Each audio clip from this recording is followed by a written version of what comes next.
Gaza border के अंदर पहुंची इजरायली सेना, हमास की सुरंगों पर इजरायल का बम अटैक। गाजा के बाद इजरायल की लेबनान पर एयर स्ट्राइक में हिजबुल्लाह के कई आतंकी ढेर। लेबनान से इजरायल पर अटैक कर रहे थे आतंकी, जवाबी कार्रवाई में हिजबुल्लाह के कैंप को किया ध्वस्त।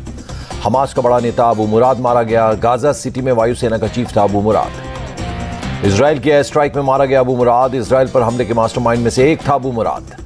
हमास के कब्जे में 120 से ज्यादा इजरायली बंधक। इजरायली आर्मी का बयान, सभी होस्टेजेस को गाजा में रखा गया। इजरायली रक्षा बलों के प्रवक्ता जोनाथन कॉनरिक्स का बयान, कहा इजरायली सैनिक ऑपरेशन के अगले चरण के लिए तैयार। हमास और उसकी सेना का करेंगे खात्मा। इजरायल की जंग के मैदान से भारतीयों का दूसरा जत्था दिल्ली एयरपोर्ट पहुंचा। ऑपरेशन अजय के तहत स्पेशल फ्लाइट से आज सुरक्षित पहुंचे 235 हिंदुस्तानी। विदेश राज्य मंत्री राजकुमार रंजन सिंह ने यात्रियों को किया रिसीव, बोले जारी रहेगा ऑपरेशन अजय। इजरायल में करीब 18,000 भारतीय मौजूद। एयरपोर्ट पर विदेश राज्य मंत्री ने इजरायल से सकुशल निकाले गए भारतीयों का जाना हाल तस्वीरें भी खिंचवाई। इजरायल से दूसरी उड़ान से आए 235 भारतीय नागरिकों का स्वागत। विभिन्न राज्य सरकारों के प्रतिनिधि भी दिल्ली हवाई अड्डे पर रहे मौजूद। इजरायल से लौटे भारतीयों ने ऑपरेशन अजय की तारीफ की। पीएम मोदी और इजरायल में भारतीय दूतावास को दिया धन्यवाद। ऑपरेशन अजय की फ्लाइट में दिखा जबरदस्त जोश। 235 यात्रियों ने फ्लाइट में ही लगाए वंदे मातरम के नारे। दिल्ली के जंतर मंतर पर इजरायल के खिलाफ प्रदर्शन, अलग अलग संगठनों से जुड़े लोगों का प्रदर्शन। कोलकाता में फिलिस्तीन के समर्थन में जमीयत उलेमा ए हिंद ने निकाला मार्च, फ्री फिलिस्तीन के लगाए नारे। तमिलनाडु के नागापट्टिनम से श्रीलंका के लिए नौका सेवा की शुरुआत, केंद्रीय मंत्री सर्बानंद सोनोवाल ने दिखाई हरी झंडी। भारत श्रीलंका के बीच नौका सेवा की शुरुआत पर बोले पीएम मोदी, दोनों देशों के बीच व्यापार को मिलेगा बढ़ावा।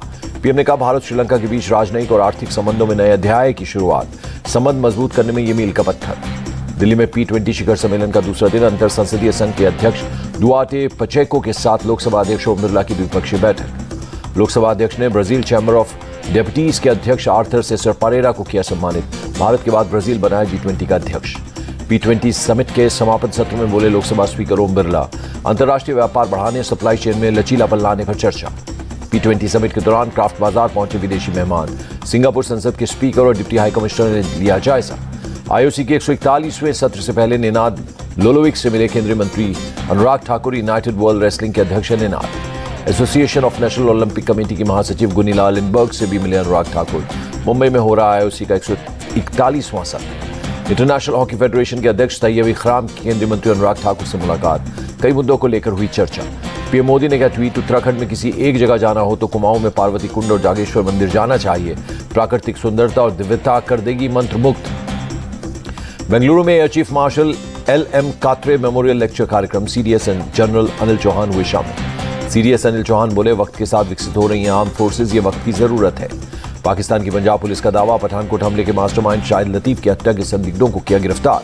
शाहिद लतीफ की हत्या पर बौखलाया पाकिस्तान। ISI ने जताया भारत पर शक, जैश प्रमुख मसूद अजहर का प्रमुख सहयोगी था लतीफ। जयपुर में कांग्रेस CEC की बैठक, CM अशोक गहलोत, सचिन पायलट और सुखजिंदर सिंह रंधावा रहे मौजूद। बैठक के बाद राजस्थान चीफ डोटासरा का बयान, चुनावी स्ट्रेटेजी पर हुई चर्चा, केंद्रीय चुनाव समिति टिकटों का करेगी ऐलान। राजस्थान में नहीं गली थी बीजेपी की दाल, मोदी सरकार में लोकतंत्र हुआ कमजोर, CM अशोक गहलोत का बयान। मध्य प्रदेश के CM शिवराज सिंह चौहान का कांग्रेस पर अटैक, बोले कांग्रेस ने किया आदिवासियों का अपमान, केवल एक परिवार के लोगों के बनाए स्मारक। CM शिवराज का कांग्रेस पर योजनाएं बंद करने का आरोप, कहा लाडली बहना योजना बंद कर देगी कांग्रेस, महिलाएं समझ ले कांग्रेस की मंशा। कांग्रेस प्रवक्ता शोभा ओझा ने मध्य प्रदेश सरकार पर लगाया भ्रष्टाचार का आरोप, कहा यहां कोई निवेश करना नहीं चाहता। चेन्नई में तमिलनाडु के CM स्टालिन ने सोनिया गांधी और प्रियंका गांधी का किया स्वागत, लिखा दोनों का स्वागत करते हुए सम्मानित और उत्साहित महसूस कर रहा हूं। महाराष्ट्र विधानसभा स्पीकर को सुप्रीम कोर्ट से फटकार, अयोग्यता की याचिका पर फैसले में देरी पर जताई नाराजगी, कहा अगले चुनाव से पहले लें फैसला। विधायकों की अयोग्यता मामले पर जानबूझकर की जा रही है देरी, सुप्रीम कोर्ट तय कर सकता है समय सीमा, शरद पवार का बयान। स्पीकर राहुल नार्वे जल्द से जल्द फैसला लें वरना हम फिर जाएंगे सुप्रीम कोर्ट, आदित्य ठाकरे का निशाना। दिल्ली में हुई CEC बैठक पर तेलंगाना प्रदेश कांग्रेस समिति के अध्यक्ष रेवंत रेड्डी बोले 119 सीटों पर चर्चा हुई, कांग्रेस जल्द टिकटों की घोषणा करेगी। आंध्र प्रदेश में कांग्रेस को बड़ा झटका, पार्टी के वरिष्ठ नेता पोन्नाला लक्ष्मैया ने दिया इस्तीफा। केंद्रीय मंत्री किरण रिजिजू को नई जिम्मेदारी, मिजोरम का इलेक्शन इंचार्ज बनाया। निषाद पार्टी के अध्यक्ष संजय निषाद का बयान, 2024 में पीएम मोदी को फिर चुनना है प्रधानमंत्री, उन्होंने देश को बनाया समृद्ध। लखनऊ में CM योगी ने किया मिशन शक्ति के चौथे फेज का आगाज, महिला सशक्तिकरण रैली की शुभारंभ। CM योगी ने महिलाओं को किया सम्मानित, अलग अलग क्षेत्रों में उपलब्धि हासिल करने वाली महिलाओं का सम्मान। कार्यक्रम में बोले CM योगी आदित्यनाथ, महिला अपराध को रोकने में यूपी आगे, अपराधियों को सजा दिलवाने में भी राज्य है अव्वल। CM योगी ने कहा यूपी में मिशन शक्ति अभियान की सफलता का परिणाम, केंद्र सरकार ने महिला सुरक्षा के अभियान का नाम यही रखा। सीएम योगी ने कहा, बीसी सखी बनकर महिलाओं ने गांव में बैंक की कमी को किया पूरा। ग्रामीण क्षेत्रों में दिया अकल्पनीय योगदान। प्रयागराज में चादर में टांग कर शव को शमशान ले जाने की तस्वीर को कांग्रेस ने किया ट्वीट। लिखा, यह तस्वीर देश में गरीबी की हालत बयान करती है। नैनीताल के रामनगर में सीएम पुष्कर सिंह धामी ने किया औचक निरीक्षण, व्यवस्थाओं का जायजा लिया, अधिकारियों को दिए आवश्यक निर्देश। इनकम टैक्स की टीम ने जयपुर के गणपति प्लाजा में की छापेमारी। लॉकर खंगाले किरोड़ी लाल मीणा ने कालाधन छिपा होने की बात कही थी। जयपुर में ईडी ने भी डीओआईटी से जुड़े सीपी सिंह के निजी दफ्तर पर छापा मारा। लॉकर में भी पैसे की जांच कर रही है ईडी। बेंगलुरु में आयकर विभाग की रेड, एक फ्लैट में बिस्तर से मिले 42 करोड़ रुपए। सूत्रों के मुताबिक चुनावों में फंडिंग के लिए जुटाए गए थे पैसे। 23 बक्सों में 42 करोड़ रुपए मिले। सभी नोट 500 रुपए के हैं। पूर्व महिला पार्षद और उसके पति की जा रही है पूछताछ। मध्य प्रदेश के इंदौर में पुलिस और जिला प्रशासन ने छापेमारी की। 4 जगहों से 35,45,000 रुपए कैश बरामद। ज्ञान वापी मामले में 16 अक्टूबर को वाराणसी कोर्ट में होगी सुनवाई। हिंदू पक्ष के वकील विष्णु शंकर जैन ने दी जानकारी। आप सांसद संजय सिंह की न्यायिक हिरासत बढ़ी, 27 अक्टूबर तक जेल में ही रहेंगे। सुप्रीम कोर्ट का यूपी सरकार को नोटिस। मुख्तार अंसारी को गैंगस्टर एक्ट के तहत दोषी ठहराने के खिलाफ दी गई है याचिका। सीएम हेमंत सोरेन की याचिका झारखंड हाईकोर्ट में खारिज। ईडी के समन के खिलाफ लगाई थी गुहार। वीवो मनी लॉन्ड्रिंग मामला, दिल्ली की पटियाला हाउस कोर्ट ने 4 आरोपियों की हिरासत 3 दिन के लिए बढ़ा दी। पितृपक्ष का आखिरी दिन आज। पश्चिम बंगाल के साउथ 24 परगना में लोगों ने की पूजा। अयोध्या में राम की पैड़ी पर 11,000 दीपों का दान। राम मंदिर आंदोलन में जान गंवाने वालों का किया गया श्राद्ध। कांची पीठ के शंकराचार्य विजेंद्र सरस्वती की देखरेख में हुआ श्राद्ध और तर्पण। कहा, अयोध्या में राम अवतार हो चुका है। हरिद्वार पहुंचे असम के मुख्यमंत्री हेमंत बिस्वा शर्मा। पितृपक्ष के आखिरी दिन नारायणी शिला मंदिर में की पूजा। हर साल यहां नारायणी शिला मंदिर आते हैं हेमंत बिस्वा शर्मा। कहा, यह हमारी सनातन परंपरा का हिस्सा, मिलती है मानसिक शांति। महालया को लेकर नदियों के किनारे उमड़े श्रद्धालु। सिलीगुड़ी के घाटों पर स्नान और तर्पण। प्रयागराज में त्योहारों की तैयारियों को लेकर समीक्षा बैठक। डीजीपी विजय कुमार ने कहा, राज्य अधिकारियों को दिए निर्देश। बिहार में शिक्षा विभाग की तरफ से दुर्गा पूजा के दौरान सरकारी स्कूलों के शिक्षकों की आवासीय ट्रेनिंग के आदेश। शिक्षक संघ ने जताया विरोध। शिक्षक संघ ने फैसले को वापस न लेने पर आंदोलन की चेतावनी दी। बोले, दुर्गा पूजा की छुट्टी में आवासीय प्रशिक्षण का आदेश कहीं से भी उचित नहीं। दुर्गा पूजा में शिक्षकों की ट्रेनिंग पर केंद्रीय मंत्री अश्विनी कुमार चौबे ने जताया एतराज। बोले, शिक्षकों की पूजा में व्यवधान डाल रही है बिहार सरकार। महादेव ऐप पर ईडी की कार्रवाई का कोई असर नहीं। आज के मैच के लिए महादेव ऐप से 7 से ज्यादा अवैध ऑनलाइन बैटिंग। अमृतसर में लश्कर तैयबा के आतंकी मॉड्यूल का भंडाफोड़। जम्मू कश्मीर के रहने वाले 2 लोग गिरफ्तार।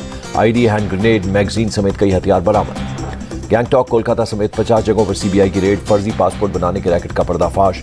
पासपोर्ट अधिकारी गौतम कुमार शाह भी अरेस्ट। दिल्ली में प्रदूषण खराब श्रेणी में दर्ज। 250 के पार हुआ AQI लेवल। बरेली में गैंगस्टर शराफत की 1 करोड़ 31 लाख की संपत्ति जब्त। मकान और दुकान को प्रशासन ने किया सील। गैंगस्टर के खिलाफ दर्ज है 9 मुकदमे। बिहार के बक्सर में फिर हुआ हादसा। रघुनाथपुर रेलवे स्टेशन के पास रेलवे ट्रैक से उतरा डीजल लोको इंजन। पंजाब के मोहाली में पुलिस और बदमाशों के बीच मुठभेड़। पैर में गोली लगने के बाद एक बदमाश गिरफ्तार, 2 जंगल में हुए फरार। यूपी के मऊ में पुलिस चेकिंग के दौरान अपराधियों से एनकाउंटर। कटिहार गैंग के 2 सदस्य घायल।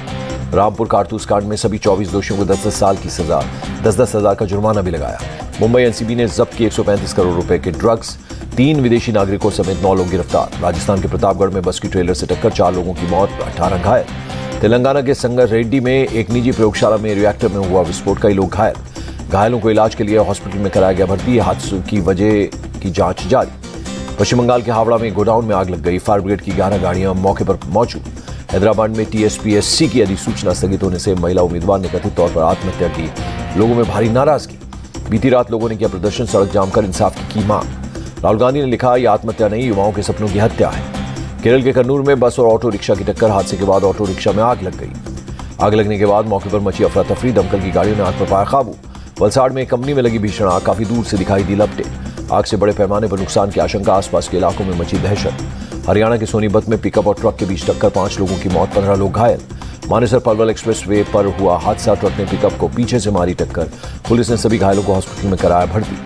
तमिलनाडु के रामनाथपुरम में बारिश के बाद रेलवे अंडरपास में भर गया पानी। लोग पानी के बीच से पार कर रहे हैं रास्ता। हरियाणा के करनाल में पराली जलाने का मामला सामने आया। पराली जलाने से दिल्ली एनसीआर में बढ़ रहा है प्रदूषण। हिसार में करीब 30 कुत्तों के झुंड ने 4 साल के बच्चे पर किया हमला। बुरी तरह से घायल बच्चे के सिर में लगे 40 टांके, हालत गंभीर। बेंगलुरु मेट्रो ने बनाया नया रिकॉर्ड। एक दिन में 7 लाख यात्रियों ने किया मेट्रो का सफर। फ्रांस के एक सरकारी स्कूल में सिरफिरे ने किया हमला। एक टीचर की मौत, 2 लोग गंभीर रूप से घायल। अफगानिस्तान के बगलान में एक शिया मस्जिद में धमाका। जुमे की नमाज के समय हुआ ब्लास्ट। धमाके में कई लोगों के घायल होने की आशंका। मस्जिद में चारों तरफ बिखरा है सामान और मलबा। अब तक किसी संगठन ने नहीं ली है हमले की जिम्मेदारी। ग्रैंड मास्टर रौनक साधवानी को पीएम मोदी ने ट्वीट कर दी बधाई। रौनक बने अंडर 20 विश्व जूनियर रैपिड शतरंज चैंपियन। आज के भारत पाकिस्तान मैच को लेकर देश भर में उत्साह। नागपुर में टीम इंडिया के समर्थन में दिखा जोश। अहमदाबाद में मैच देखने के लिए पहुंचे सचिन तेंदुलकर। एयरपोर्ट पर अनुष्का शर्मा और सिंगर अरिजीत सिंह भी आए नजर। अहमदाबाद में नरेंद्र मोदी स्टेडियम के बाहर अनोखा नजारा। मैच देखने भारी संख्या में फैंस उमड़े। नागपुर से आए एक दर्शक ने कोहली की जमकर तारीफ की। कहा, आज के मैच में हीरो विराट कोहली होंगे। मैच को लेकर केंद्रीय मंत्री धर्मेंद्र प्रधान का बयान। कहा, मेरा पूरा विश्वास है कि आज भारत जीतेगा। लोगों में काफी उत्साह है। आज के मैच को लेकर देश भर में भारत की जीत की कामना। वाराणसी में फैंस ने किया पूजा पाठ। यूपी के कानपुर में टीम इंडिया की जीत के लिए दुआ। वर्ल्ड कप में पाकिस्तान के खिलाफ जीत के लिए संकट मोचन मंदिर में हवन। पटना में भी आज के मैच को लेकर दिखा भारी उत्साह। भारत की जीत के लिए किया गया हवन। यूपी के मुरादाबाद में भारत पाकिस्तान मैच को लेकर उत्साह। टीम इंडिया को चीयर करने के लिए बनाई वर्ल्ड कप की 20 फुट की रंगोली। यूपी के अमरोहा में भारत पाकिस्तान मैच का क्रेज। कलाकार ने बनाया 18 फीट का चारकोल पोर्ट्रेट। विश्व कप में न्यूजीलैंड की लगातार तीसरी जीत। बांग्लादेश को 8 विकेट से हराया। बांग्लादेश ने पहले बल्लेबाजी करते हुए दिया 246 रन का टारगेट। न्यूजीलैंड ने 2 विकेट खोकर लक्ष्य को हासिल किया। न्यूजीलैंड की ओर से डेरिल मिचेल की शानदार पारी। नाबाद 89 रन बनाए। केन विलियमसन ने खेली कप्तानी पारी। 78 रन बनाकर रिटायर्ड हर्ट हुए। बांग्लादेश की तरफ से मुशफिकुर रहीम ने बनाए सबसे ज्यादा 66 रन। महमूदुल्लाह ने खेली 41 रन की पारी। न्यूजीलैंड के लॉकी फर्ग्यूसन ने झटके 3 विकेट। ट्रेंट बोल्ट और मैट हेनरी ने लिए 2-2 विकेट। लॉकी फर्ग्यूसन को शानदार प्रदर्शन के लिए प्लेयर ऑफ द मैच चुना गया। बांग्लादेश की गेंदबाजों का निराशाजनक प्रदर्शन। मुस्तफिर रहमान और शाकिब अल हसन को 1-1 wicket. World cup points table में न्यूजीलैंड की टीम पहले नंबर पर, साउथ अफ्रीका दूसरे और टीम इंडिया तीसरे पायदान पर। नीरज चोपड़ा का फिर बजा डंका। World athlete of the year के लिए नॉमिनेट हुए। रांची में झारखंड के मुख्यमंत्री हेमंत सोरेन ने हॉकी महिला एशियन चैंपियंस ट्रॉफी 2023 की ट्रॉफी का अनावरण किया। ट्रॉफी के साथ खिंचाई तस्वीर। सत्यजीत रे लाइफ टाइम पुरस्कार से सम्मानित होंगे हॉलीवुड स्टार माइकल डगलस। केंद्रीय मंत्री अनुराग ठाकुर ने ट्वीट कर दी इंफॉर्मेशन। और अभिनेत्री दिया मिर्जा ने दिल्ली में चल रहे लैक्मे फैशन वीक के लिए रैंप वॉक किया। खूबसूरत पोज लेती आई नजर।